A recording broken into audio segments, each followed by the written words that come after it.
Hey guys, welcome to the fifth video in this tutorial series on version control. So in the previous video, I showed you how you can create your first Git repository. Now let's see how Git works.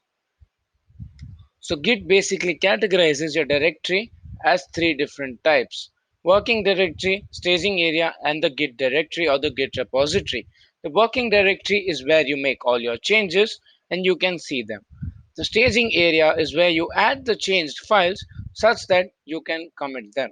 Now, a commit operation is basically just taking the files from the staging area and updates the logs stored in the Git repository so that you can track what are the changes being made.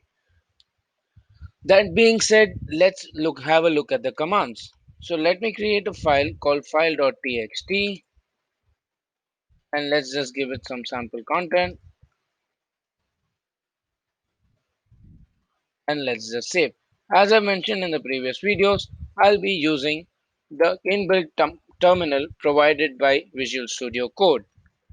So the first command I'm going to be talking about is git status. Now git status returns a list of tracked and untracked files which have been in this repository.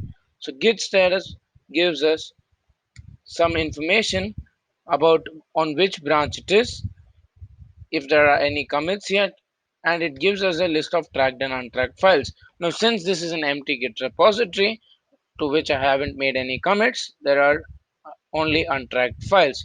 Don't worry if you can't wrap your head around this. I'll explain things in more details in the future videos. So the untracked files are file.txt and the two images I have.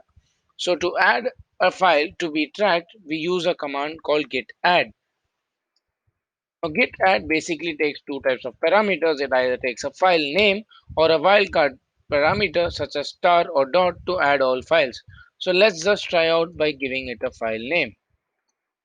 So this basically adds the file.txt to the staging area, thus enabling it to be tracked for changes.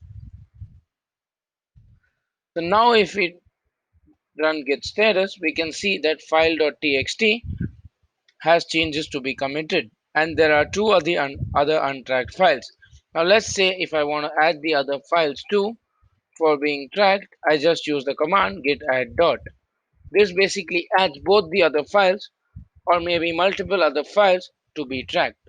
So let's have a quick look at git status and you can see we have all the files ready to be tracked. So that's it for this video guys. Thank you for watching. Do like and subscribe.